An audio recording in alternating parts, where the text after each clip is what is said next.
Good morning, everyone. I hope everybody is all good. Right, full day of eating video. This is the final one of the diet phase, pre-prep diet. We're just beginning the 10th week now. So the last one I done was week 2 of the pre-prep phase. So we're down just on close to 10 kilo. I started the pre-prep phase around 105 kilo.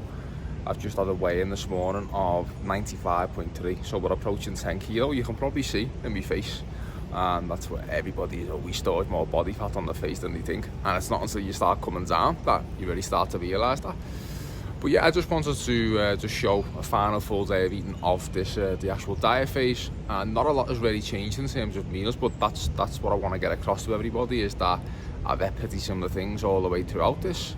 A lot of people struggle on diet phases because they just change things too often. They try to be gourmet chefs and just make every meal as tasty as possible, and I think that can put you down a rabbit hole and you get lost. I think it's just trying to keep it simple, keep to your macros, and just find something that consistently works. And before you know it, just like me, you'll look up 10 weeks down the line, you're down X amount of body fat, and it's been an absolute breeze because you haven't complicated it. So that's exactly where I'm at now. I could go on even longer on this phase. It's been super easy. So yeah, I'm going to show you meal 1, meal 2, meal 3, meal 4, 4 meals today, just to show you exactly what I've been eating on this diet phase. All right, so keep an eye out. Right, so again, meal 1, we've got the classic. It doesn't change, which I'm going to get into now. The classic plantains and eggs. So 4 eggs, 350 gram of plantain, yellow plantain, 50 gram of turkey ham for some extra protein, and then I always cap it off with around 300 gram of papaya, which I'll cut up. Now, this breakfast hasn't changed in years. Now, this is something I'm always getting across to clients. When you find this is my pre-workout meal, right? So when you find a pre-workout meal that works for you, especially in a diet phase, don't change it. You want to leverage the majority of your carb intake for the day in your pre-workout window. This is what I do here. This meal is maybe close to 150 gram of carbs. My total carbs for the day may be around 300. So I'm bringing around 50% of my carbs in this pre-workout actual window. So when you find something that works for you, don't change it. Keep it the same, because it all digests well for you. It allows you to leverage training performance. You're not coming in feeling bloated, sick, struggling to digest your food. This is exactly what you want. So if it's not broke, don't fix it. Find something that works for you and stick with it, and then you'll be good to go. So I'm going to get stuck into this. I'm absolutely starving. Always the hungriest on a diet phase first thing in the morning of that meal 1. So that's meal 1, and then we're going to go and train legs. So keep an eye out for meal 2. Right, meal number 2. This is post-workout, just finished legs. Now, the thing with the post-workout, same as last time. Very simple, 300 gram of boiled white potato. Potatoes, again, one of the highest foods on the satiety index. It's going to keep you fuller for longer. I could have something like white rice, but I get more volume and I feel fuller, especially towards this phase or this end of the diet phase. Something that's going to keep me fuller for longer. So I've had this in from the start, hasn't changed, works tremendously well. 300 gram boiled white potato, 300 gram of lean steak or a lean cut of steak, 100 gram of tomato, again for some fibre, micronutrients, and then again, last but not least, blueberries, 125 grams of frozen blueberries. Again, take a little bit longer to eat. It might take an extra 3-4 minutes to eat those, but it improves the satiety signaling, keeps me fuller for longer. So that's the post-workout. It hasn't changed since the start of the diet. And again, I hope you're catching on with a theme with this. You keep it simple, you find what works, and you keep rolling with it. There's no need to be chopping and changing your post-workout meal and meals all the time. Find something that sticks to your macros and it fits the bill, and just stick with it. So I'm going to get stuck in. Meal 3 is coming up soon, which is it's even simpler than this, so just wait and see. Right, so meal 3, straight out of Gordon Ramsay's fancy restaurant, this one.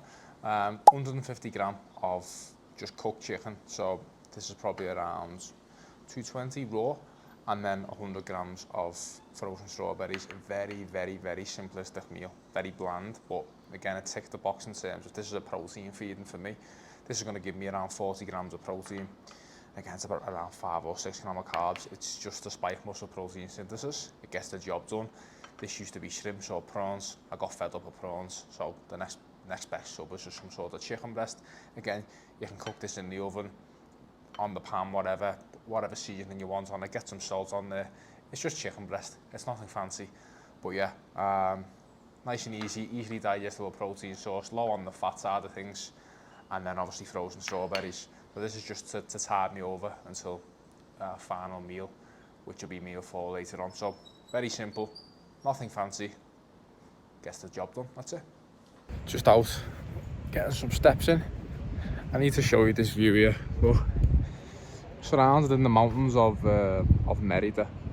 It's like something off Jurassic Park sometimes when I come out and get my walks in. But yeah, I wanted to touch on decision fatigue with people's meals and what they decide to eat in the diet phase. Now, as you see with my food, I keep it very simple, similar meals every day.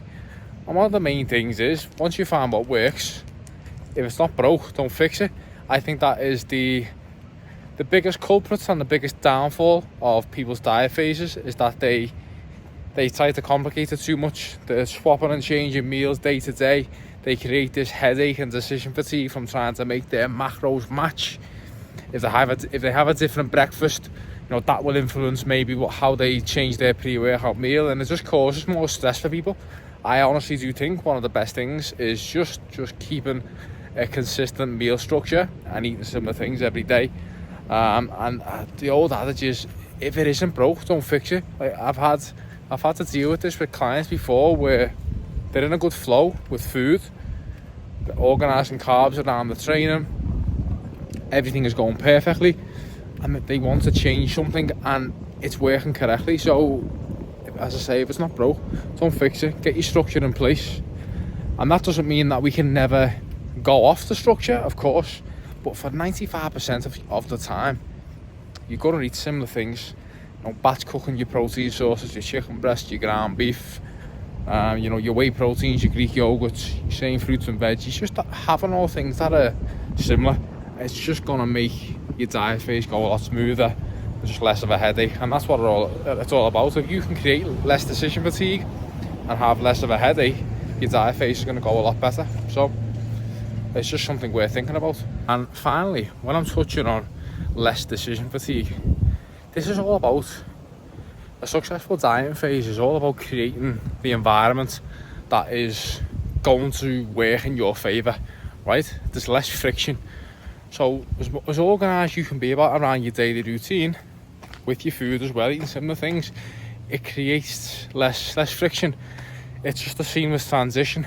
You know, your meal timing, so you're not too hungry in between meals, eating foods, similar foods that are high on the satiety index that keep you fuller for longer. It's all at creating less friction. The less friction that you can create on your diet phases, again, that's the beauty of it. You can't just willpower your way to getting lean. Obviously, yes, willpower helps, and you're going to be some days where you will have to sort of embrace the suffering, a little bit of hunger. That will happen, of course. But if you set your environment up to succeed, you just put yourself in a much better position, instead of trying to play some sort of video game on extremely hard mode. So you can set yourself up, your environment up, to aid your success with your diet phases, and that's what I'm getting at. That's what it's all about. So yeah, I'll stop rambling. Keep an eye out for meal 4. Right, so meal 4, final meal of the day. This is a pre-bed meal. Same as last time. 4 corn tortillas, 350 grams of lean steak with peppers, tomato, and then 200 grams of frozen strawberry on the side. Now, the 4 corn tortillas, a little bit of carbs, crunchy texture, higher on the satiety index, keep me a little bit fuller for longer. I like to have a bigger meal before bed, especially in a diet phase. It helps me sleep better. 350 grams of meat, again, spike muscle protein synthesis. Got the veggies in there to help with the fibre content. Frozen strawberries, we know all about them. Frozen berries themselves, higher on the satiety index, keep me fuller for longer. It takes a little bit longer to eat. Sprinkle a little bit of cinnamon on top. So that's it. Pretty simple, organised, job done, right? So keep an eye out for the next full day of eating. That will be as we get out of the pre-prep phase and we start to raise food up again. So thank you all for watching, and I'll speak to you in the next one.